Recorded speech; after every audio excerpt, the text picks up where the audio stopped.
Hey guys, what's up? This is Gina Ifoe, the one and only African superstar, bringing you an important message. Today's topic is Black Americans' allegiance to America is the proof of extensive brainwashing. Before I get started, big shout outs to the African Superstar family. I appreciate you guys. Thank you so much for watching. Greetings to any new viewers. I am Gina Ifoe, the African Superstar, and I like to talk about thought-provoking subjects such as this one. I was having a conversation within the last month. I can't actually recall when or where I was, if I was in the airport or on a plane or whatnot. And I was talking to a Black American, and this person was telling me that, they kind of were interested in Africa, but then they were kind of nervous. And what they really wanted to do was to establish themselves some kind of way in America. And, naturally, I can't help but to get into the subject. Generally, you start talking to me within 5 minutes, unless you're a white person, my conversation diverts straight to the motherland.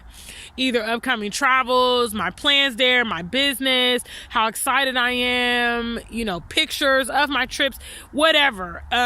Because that is in my heart, and therefore it reflects itself in everything I talk about and my future views of life. So I proceeded to tell this gentleman, about my frequent travels to the motherland, show him pictures of which he was astonished. He was really, blown away by various things I was showing him. And I want to talk about this subject because in reality, for all of the hardship that Black people have faced in America, you think they would be running as far as they could to get away from that place. But yet and still, you have some Black Americans that are fiercely loyal to America when the complete foundation of it does not edify our people in any way. And basically what happens is, you guys you guys aren't builders and neither am I, but we all know that in order to build a structure, you have to establish a foundation. The foundation sets the stage for the rest of the project. If something is faulty with that foundation, if that foundation is not stable, that impacts the entire house. If you think about America as in a house, and we go back to the historical origins of, the development of the current government that we have, the Constitution, white supremacy as a whole. We have to start and acknowledge that foundation was never, ever designed with us in mind. Okay? That includes the government. That includes the educational system. That includes, the police system, that includes, financial institutions. Everything, religious, everything was designed for white people, quite frankly, and not just white people, but usually the elite white people. What that means is, regardless of how you try to supersede the system, you are not going to overcome the system in America. There's so many foundational challenges that you have to overcome. If you really, really want prospects that are free of, the ball and chain, so to speak, you want to be independent. This is kind of an argument that people raise against reparations. Not that reparations are very likely to be awarded in America, or at least that's my opinion. If they ever did get awarded, I'll take it back. But at this point, I don't see it really happening. But that's the argument with reparations is like, okay, you're going to receive perhaps a reparations check. Okay. And a lot of people are going to pour it right back into America. They would fuel the economy with those reparations checks. So essentially it would be like, if you're a parent, it would be like you giving your children $100 bill. Okay, and then telling them, you know what, you need to pay me for the clothes that I buy you. You need to pay me for the food that I provide. You need to pay me for this house, this rent. You know what I'm saying? You need to pay me for transportation. You know what I'm saying? And you end up absorbing that whole $100. It's as if you never even gave it to the kid, because they pour it right back in to the giving institution. For me, I don't trust establishing myself in any Western environment. I don't trust it because I've seen personally, and I've learned through research and also from hearsay of other people's stories and experiences, just how the house always wins. You know what I mean? I've heard so many times, and I know definitively some people that have been affected by the concept of the house always wins. We can start with the judicial system. Most of us have heard stories of innocent Black people that have done extensive, sentences, if not life, if not executed, for crimes that they blatantly didn't commit. A lot of times they were framed altogether. We see the disparaging treatment between Black, people convicted of crimes and non-Black people convicted of crimes. Black people always receive the harshest sentences. Okay, let's talk about the financial institutions. Preying on urban communities. Preying on Black people communities. Giving them higher interest rates for property. Refusing to give them loans or giving them absorbent interest rates for loans. Predatory lending, which means people that really can't afford certain products will be given certain products, or they will be targeted by certain financial institutions because of that vulnerability. Let's talk about the educational system. Let's talk about how it is demographically. Certain schools get poor education, poor teachers, low funding, less extracurricular activities, which does what? Breeds, crime and mischief, because when the children are bored, that's what they get into. They save the poshest programs and all the funding for those other schools that often lack in diversity to what? Sustain and propel their own children forward. Guys, Black people's allegiance is a direct correlation of brainwashing. Because if you just take 5 minutes and you think over the course of your life, your parents' life, your grandparents' life, your great-grandparents, if you know them, and our ancestors, and actually history relative to our ancestors, then you know that your prospects in the West are not going to go forward. Who are you? The hashtag is, are you a superhero? Because I really challenge you guys to think about it. Are you bigger and badder and more smart and, better looking and more intelligent and more educated than everyone who's come before you? All the countless Black people that are dying at the hands of these officers through police brutality. What signifies you between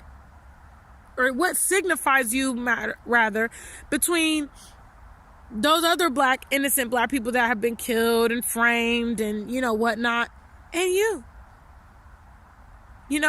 At the end of the day, the environment's not safe.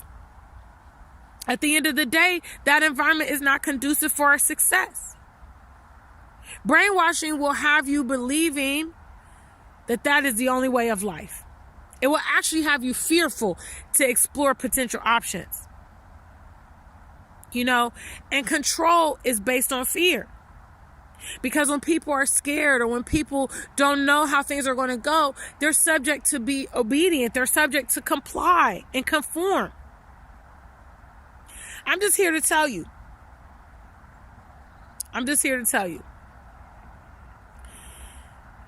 If you love America as a Black person,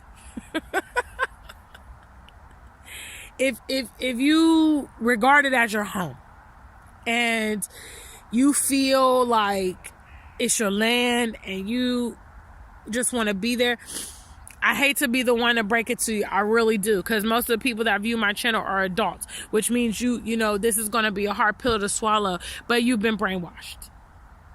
Okay? We are the worst treated people in America. Regardless of educational status, regardless of our income, regardless of where we live, how attractive we are, or even our contributions to society, we are treated worse than anyone else. We are disrespected. Our human rights consistently violated, and it's never been rectified, and there's not even steps being put in place to rectify it. And why would you be loyal? Why? You know, when I began to get of age, and I was a very confident young lady, and I felt very entitled to the things I was working for, you know, I began to struggle with the reality that I was not attaining those things when I was putting in so much effort. I have always had, you know, dissatisfaction with the American environment, for instance. I've always had dissatisfaction with the American environment. It never, ever, ever treated me the way that I deserve to be treated. You know, I keep resonating over my recent trip to Nigeria, you know, the experience of being with actual African royalty, you know, going to a palace, the fact that my friend is actually a prince. You know, when he comes to the palace, there's drummers there. There's, you know, servants there. You know, there's a king there that greets him. It's a big deal. It's a festival. You know, people celebrate his presence. Matter of fact, when I went to the palace, I felt at home. You know, Susan told me, you know, this is you, Gina. This is all you. Because I didn't feel uncomfortable. You know, I didn't feel like I didn't belong. I didn't feel like some kind of weirdo or anything. I felt like, yes, this is it. This is what I've been looking for. You know, tremendous outpouring, respect, you know, a joyous celebration when I come around. This is what I enjoy. This is what feeds me. I'm never going to get that in the West. You know, my pursuit of liberty and freedom and happiness is exactly what has driven me to the motherland. And ever since I began to experience that element in the motherland, I cannot be satisfied in these environments in the West. I can't. They don't treat me good enough. They don't love me enough. They don't respect me enough. You know, the opportunities for me to escalate are not there. And regardless of the work and input I put in, I'm stagnant. It's not good enough for me. Black people's allegiance and loyalty to America signifies heavy brainwashing, because there is no logical way why you can love that, why you can approve that, why you would willingly put your family in that same cycle, in that same environment, without brainwashing. Because even a dog, all right, guys, even a dog that gets beat by its owner would take the opportunity to run away if that gate opened up.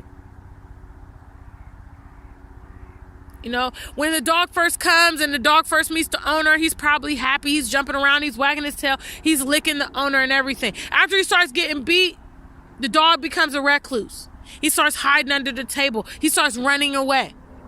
You know, he starts whimpering when the owner enters the room. That's the position that Black Americans are in America.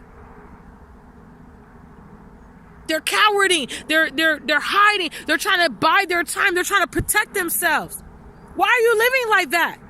Why do you think that's acceptable? Why aren't you exploring? Why aren't you looking at your options? Do you think that is what you're worth?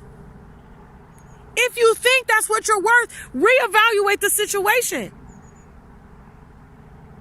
Because that is not your worth. And I'm not going to get into low self-esteem and depression, because it's been my experience that people that really suffer with that stuff, they suffer with it indefinitely, because it has to be internal. You know, you have to decide the quality of life that you feel is acceptable for you. And you also have to be willing to pursue a better quality of life if whatever has been being presented to you is not acceptable. And it's okay to say it's not acceptable. You know, I know I'm a rarity because I talk about the UK and America. They're not acceptable lifestyles for me. It's nothing I want to do for the long term. It's nothing, that I see myself living at my old age and, stuff. No. You know what I'm saying? I just see a life of lack. I see black people that have to conform. I see that you don't get to maximize your fullest potential, that you get pigeonholed into jobs and lifestyles that you don't even want. I see people that suffer socially, fail to build relationships or have friends or family. None of those things are attractive to me, so that is what moves me on. If you've been a victim of brainwash, which many, many blacks in the West have been and are still currently suffering with, it's not too late to begin to address that. The first step is understanding that the system has created this. It's not that you are inferior or that you're stupid or anything like that. A lot of times, it's just the fact that you've been a victim of your environment that has strategically groomed you to be the way that you are, But it's not beyond reproach. It's not too late. You can turn it around, but you will have to open your mind. You will have to do independent research. You will have to go against the grain. You will have to be courageous because all this stuff is off the beaten path. And that is the real. I want to bring this message today because I see a lot of Black Americans that are just completely ignorant and turned off to truth and reality. I see that they are frustrating a lot of you others that claim to be Pan-Africans and pro-blacks. And I have to tell you, look, you got to know going into this pathway that what you're going to be up against. And you have to know that it's common. We are minorities. Pan-Africans and pro-blacks, we are minorities even among our peers. The brainwashing is so real. Big shout outs to those of you that have watched this video today. I love you. Look, subscribe to the channel. I say if you watch more than 1 or 2 videos and you keep coming back, just go ahead and hit the subscribe. You know what I'm saying? I appreciate any support to this platform. You're able to contribute via Cash App, PayPal, GoFundMe, or Super Chats when we do live videos. Everything helps. I appreciate what you do. Thank you so much, guys. Until we meet again, stay black and true. If you ain't black, just stay true.